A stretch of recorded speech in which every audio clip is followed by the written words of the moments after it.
everyone. Welcome, ladies and gentlemen, to another episode of Between You and Me. It is your host, Alex Adams, here today, and we're starting the podcast pretty formally, it seems. Today, I woke up and felt like my life was a mess. Not really. My environment was a mess, and I did a very deep cleanse of my room and bathroom, much needed, and it feels great. Then I took a shower, ate some lunch, and I'm ready to record this podcast. It's the weekend at the moment, so I'm kind of like taking it easy, relaxing, but still want my space to be clean and fresh and gorgeous for the upcoming week and things like that. Also, happy March. I know my last episode came out at the beginning of March. I've already had 2 episodes, I think, that have come out in March so far.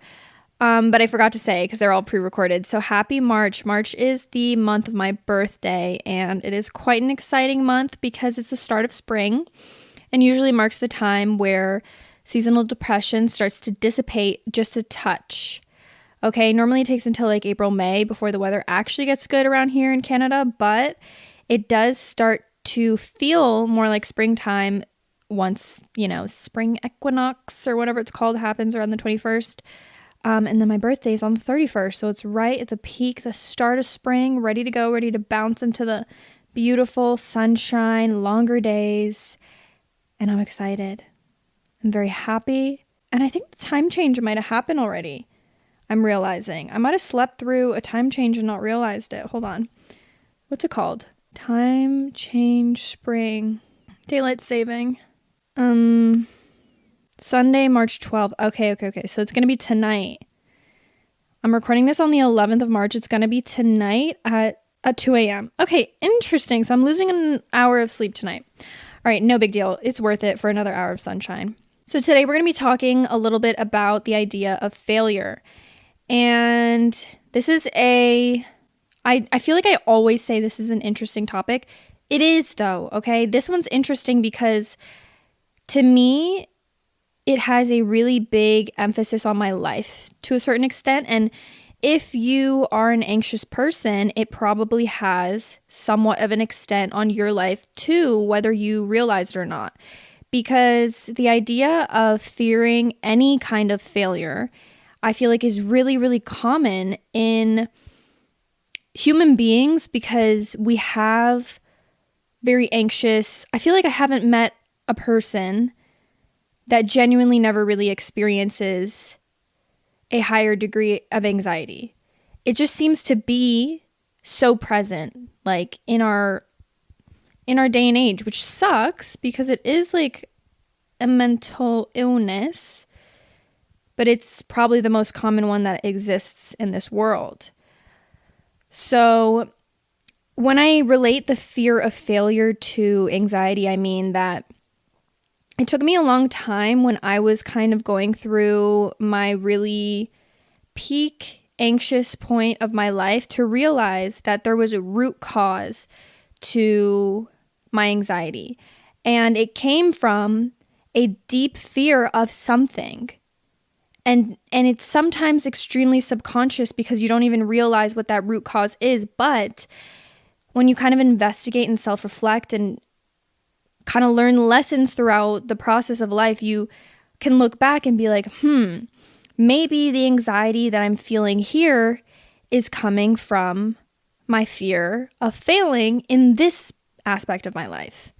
So that's why the idea of fear of failure in my brain relates so much to anxiety, because I think, for the most part, everybody who experiences maybe more anxiety than the average person, or should I say more anxiety than the non-anxious person, seeing as, everybody experiences anxiety at this point.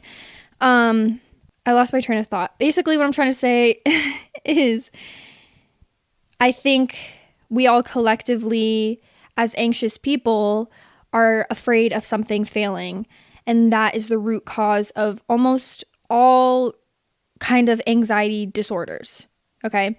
Now, why are we all scared of failure? People can be scared of failure in their careers. They can be scared of failure in love. failure as a parent or being a caretaker to someone, the idea of failing is very daunting because in your mind, it's probably seen as the end of the world and seen as you have one purpose in a certain aspect of your life and you don't have the ability to fulfill that purpose. Now, regardless of whatever fear it is that you guys potentially have, in my case, I had a point of my life where I was very scared of the fear of my relationships in my life, the fear of ending those relationships or not having certain people around me anymore. And that probably came from a lot of attachment issues, and then also came from really low self-esteem in the sense that I didn't feel capable of being alone and didn't feel like I could be successful by myself, or maybe just the idea that I believed in something so much that if it failed, I felt like a failure, right? So when you have such a strong fear of failure, in whatever regards it is, it can leave you feeling, one, extremely anxious, which, we've already related how these two go hand in hand. You can feel very helpless. You can have a sense of loss of control and feel extremely powerless too, because sometimes it makes you believe that you just don't have the skills or the knowledge to achieve something, achieve, a certain relationship, or achieve that position of the job that you wanted, right? Or being the successful parent. So you basically are left with this thought process that you won't be able to achieve your goals.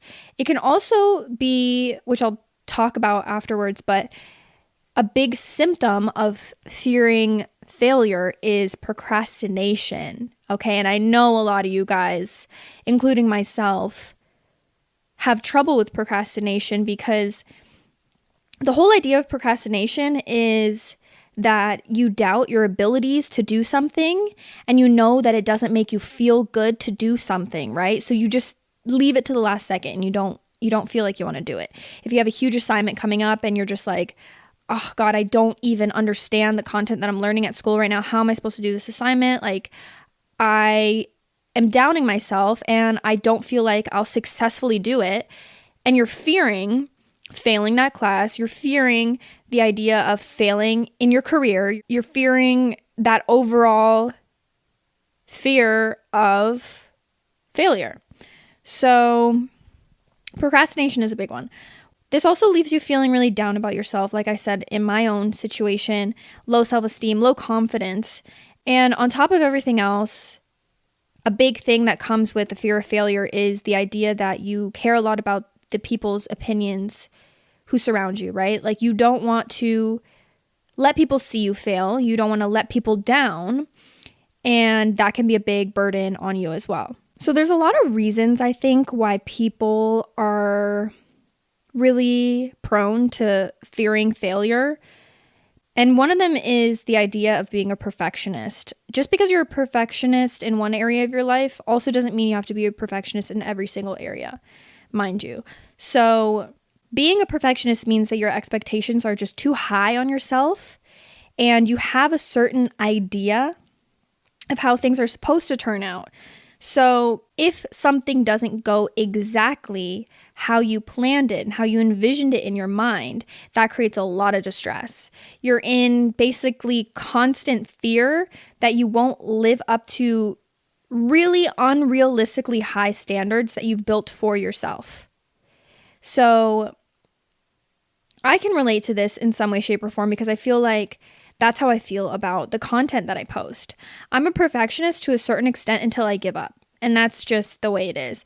Allow yourself to have that sense of achievement because that's really important when you're just a human being in general. Having like every so often that feeling of like, oh, I achieved this, I did this, I feel proud of myself, I feel good. If your expectations are too high, you're never going to feel that. A big thing that comes with this fear of failure is also the idea of comparison, because at least that's what I think for myself. You see other people doing things maybe similar to you and they're doing much better than you. And you can't really rack your brain to why you can't achieve the same things that these people have achieved. We all know this. Comparison is the thief of joy.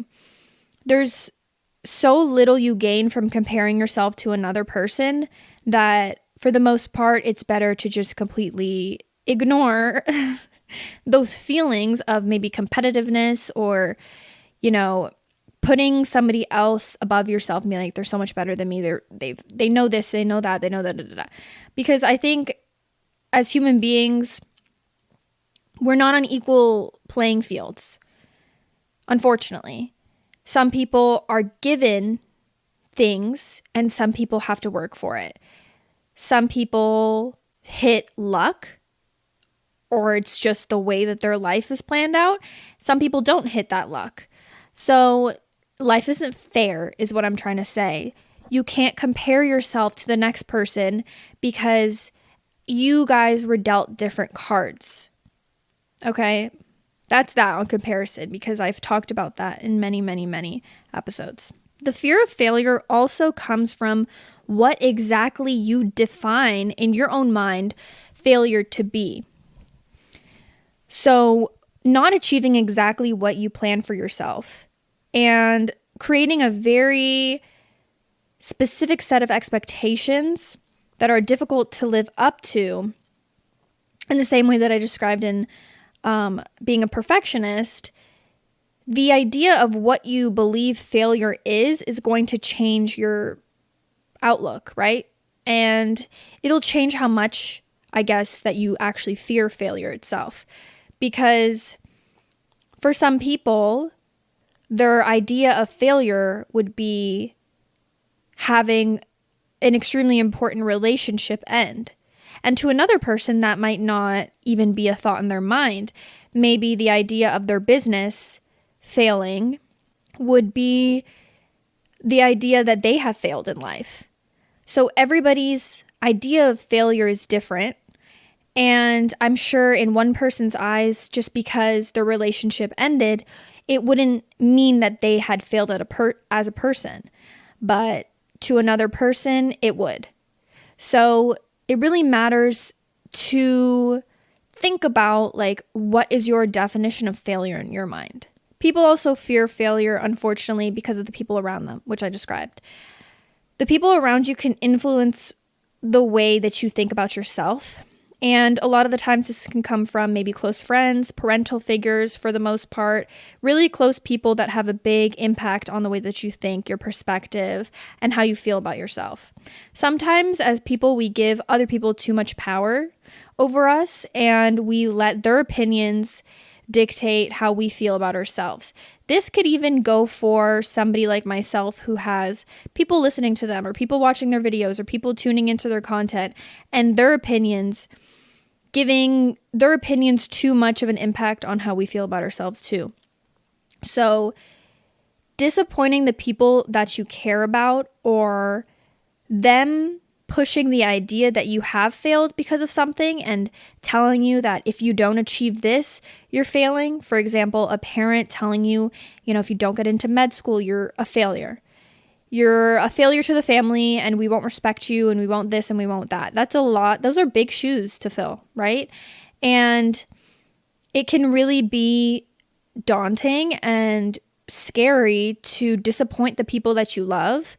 Sometimes even your parent won't push that in those exact words and be like, oh, if you don't achieve this, then you're a failure. But they'll imply it in different ways, maybe unconsciously or subconsciously, right? That'll make you feel like if you don't achieve something, that they just simply will be disappointed in you. So it's the idea of living up to other people's expectations too that can be really harmful. Not only your own high expectations, but the high expectations that are sometimes unreasonable from other people too. It really sucks because the idea of fearing failure and the ways that it can mentally affect you, all because of the way that you define failure within your own life, can leave you feeling very low in terms of your self-esteem. You can have super low motivation to even continue to succeed in certain aspects of your life. It'll leave you sometimes even self-sabotaging and limiting your own access to anything that might help you succeed because you just don't feel like you're worthy of it. And it can leave you feeling very shameful, like you are so disappointed in yourself that you just feel shame. And this makes it really difficult to get back up, to pursue your goals that you still want to pursue, to even feel like you're capable of pursuing those goals, and to get started on any ideas, learn something new. Everything just ends up feeling very challenging, especially if you struggle with anxiety on top of all of this, because you feel like you can't even go out there and succeed in certain aspects of your life because you're just too scared to not succeed, right? I had a close person in my life, who I don't want to put on air because I didn't ask if I could talk about this. So we're keeping it anon, but they had a very similar experience where I think that this was really present in their life, dealing with anxiety and the fear of failure in terms of their career. So I remember at this point in their life, which they're no longer in, thankfully, but it was really hard for them because it was a time point where they were going between job and job and job, and it wasn't clicking. It wasn't working. They weren't enjoying the position that they were in. They felt like they had too much work to do, like an overload of things that they had to take care of. They didn't feel capable of doing any of the tasks that they had to do for this job. And they simply ended up quitting every single job, probably 3 or 4 jobs over and over again, because there was this constant anxiety just looming over their head thinking, okay, I can't do this. I can't succeed in this job. I am going to fail at this job. I am not capable of doing anything that they're asking me to do. I don't have enough knowledge to do this. I don't have the ability to do any of this. So it's really, really present, like in this example, that you can just see from the root cause of fearing failure. You're going to have so many quote unquote symptoms of ways that your mentality is affected because your idea of failing is, in this example, not succeeding at your job and not finding a career that works for you. So when something is more difficult than you'd imagine, or you don't quite understand everything that you think that you're supposed to understand for this job, when, let's be realistic and not think with an anxious mind and think very rationally, you have the ability to learn. You have the ability to ask questions. You're not ever stuck in a certain position. You're able to, find another job, find another this if you really, really need to. But nothing's ever perfect, and you still have an option to try. But when that fear of failure is looming over your head, that doesn't even seem possible. The idea of trying, the idea of learning a new skill to complete this job and to feel accomplished in certain aspects of the job, but then also, of course, have little disappointments because that's just the way that life is.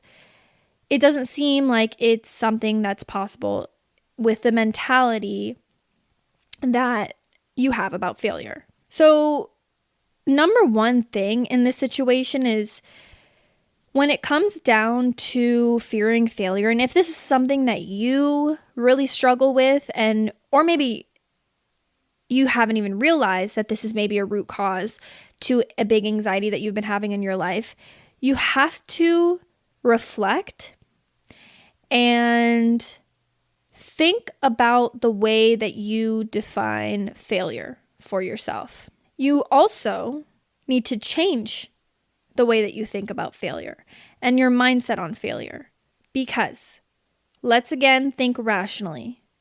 No anxious mind here, just point blank facts. Failure is a part of life. So you're bound to fail at some point in your life. And at the end of the day, failing actually has its pros, believe it or not. You can always see it as an opportunity to learn more, grow more, and gain more skills. This actually goes back to an episode that I recorded recently about the idea of growth being painful. Failure is an idea of something that is a negative thing in your life, right? And you only grow from these negative experiences in life if you give yourself a chance to reflect on them and find a way to look at it in a different perspective and learn something from it. Now, another rational thought is that you are allowed to be disappointed in yourself.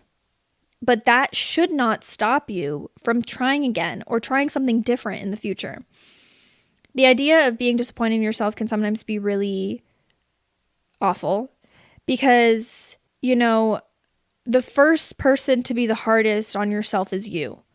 So I think it's probably relatively easy to disappoint yourself, and it can really damage the way that you view yourself. And that goes back to all sorts of mental health things. Low self-esteem, low confidence, low trust in yourself. So being kind to yourself in a way that another person that loves you would, and letting yourself experience the disappointments, but not letting them stop you from doing better in the future, is where your mind should be with the idea of failure, because failure is disappointing, but it shouldn't be the end of the world. Another rational thought is that success actually comes from the course of really challenging events and multiple failures. If you think about it, you only succeed when you've failed a bunch of times, when you've realized, okay, this doesn't work, this doesn't work, this doesn't work, this doesn't work.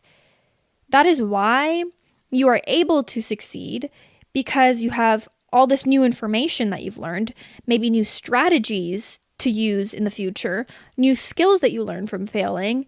So if anything, a good way to change your mindset would be to see failure as a slightly positive element in your life, because just based on history and based on successful people that you've maybe seen in the past or whatever on the media, or even maybe in your family, there's no way that they've reached success without failure. So seeing it as something that's bound to happen and something that will only teach you, although it can be disappointing and negative and yada, yada, yada, at the end of the day, there's greater good that comes out of it. And all in all, changing your negative perspective into a positive one is what's really going to help the idea of fearing failure. It's going to remove the essence of fear in a sense, because as I said, there's so many reasons to see failure as a positive thing and to avoid negative ways of thinking internally to yourself and pushing ideas onto other people or allowing other people's negative ideas to come and push onto you about how to be successful or where success comes from. Because the only opinion in this scenario that matters when it comes to your idea of success and failure is your own. In order to not fear failure as much, you also have to kind of master this idea that you should only focus on the things that you can control. The idea of failure can also come really presently about things that are out of your control. Sometimes, maybe if you're fearing your career failing, then the company shutting down is out of your control.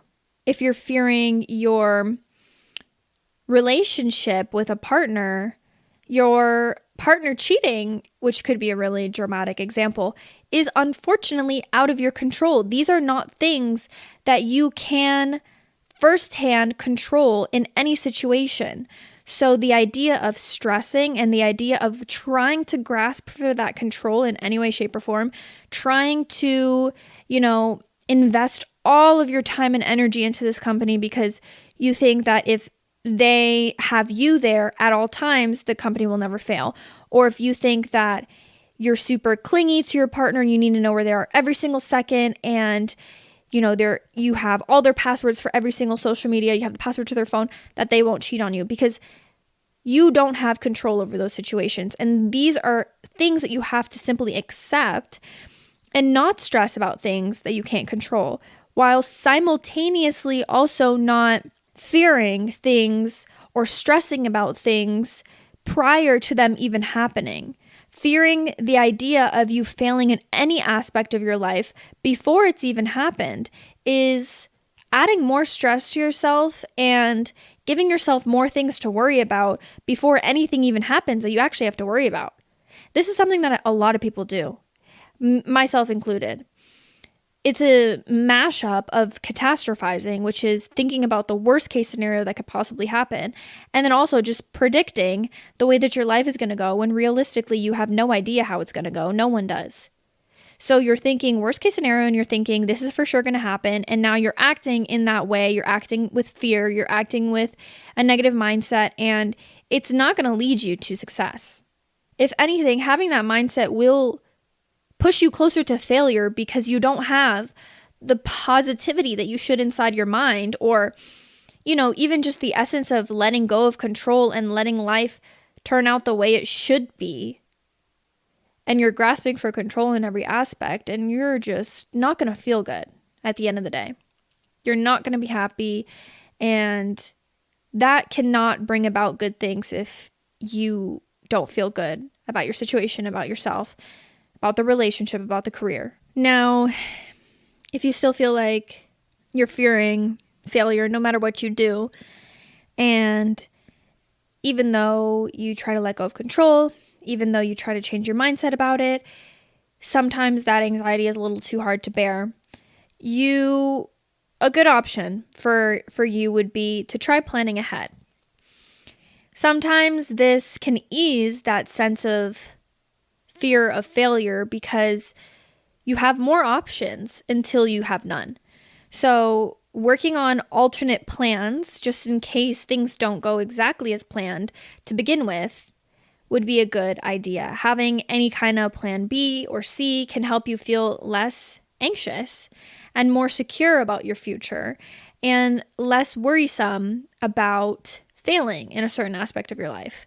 So, for example, going into school and planning maybe a couple different career paths that you think could work for you.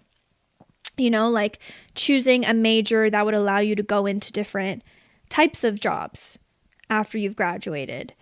Or the idea that knowing that your relationship may not last forever, so you don't build yourself a world, quote unquote, where you drop all your friends and you don't speak to your family anymore because you think that this relationship will be the end all be all and you don't need anybody else in your life. Keeping, attention to the different relationships in your life the same way you would your romantic relationship, and prioritizing other elements other than your relationship could be considered a plan B and C too, because you need to nurture different relationships. You shouldn't only focus on a romantic relationship because you think that's all you'll ever need. Because the secret of life is that we just don't know. We don't know what's going to turn out. So keep your options open. And in this situation, I'm not talking about keep that, other boy in your contact list. That's not what I mean. Don't be a cheater. I mean, love and hope for good in the future in your relationship, but know that nothing's set in stone. So at the same time, nurture your relationship with your partner as well, because just because you're with them doesn't mean you're going to be with them forever. Okay, two different outlooks on that one, but that was my example. The main overall arcing, does that make sense? The main arcing overall statement of this whole talk is to be open to change and things not going exactly how you plan them to go. Sometimes, if you are fearing certain failures in your life, these failures can actually bring the biggest blessings. Sometimes things need to fail in order for new things to come into your life. Sometimes that job needs to go south so that you find a new career path that fills you up and you love it. Sometimes you need to end a certain relationship so that you can have that time to spend with yourself and nurture all your other relationships. Or even sometimes you need to fail at school so that you realize you need to put in more effort. You need to be working more. You need to change your lifestyle. Do you see what I mean? There's lessons in these failures, which is why we shouldn't be so afraid of failure. Because just because one aspect of your life fails doesn't mean you yourself are a failure. Okay? I hope this helped anybody that potentially is struggling with the fear of failure in any aspect of their life. I know, like I said at the beginning, it's really present in anxious people, so I'm sure I'm not alone in fearing certain aspects of life and scared of not being successful in these different aspects. But going back to it, you need to take a chance to look at failure in a different way and a different light and be content with the only constant thing in life, which is change. All right, I love you guys. Thank you for listening to this episode. It's been good. This was a good flow, good talk. I enjoyed it. Sometimes I end my podcast and I'm like, what the fuck did I just talk about? This one was actually kind of spectacular. So, round of applause for us. This is my second to last episode of this season, unfortunately. At the same time, I'm kind of happy to wrap this season up. It's been a lot of work. And I've just been simultaneously doing a lot of other work to start prepping for the next season. So, I mean, not really, kind of. I don't want to make it sound like there's going to be a whole studio production next season, but gotta get a couple of sponsors on here first before then. So go and share this podcast to your loved ones so that we can get the traction going, get on the top of the Spotify podcast charts. Am I right? Don't forget to go check out the Instagram for further podcast information at Between You and Me Podcast. TikTok's at Between You and Me Pod, and YouTube is at Between You and Me Pod. I love you guys. Have a great rest of your day, and I will talk to you next week. Bye.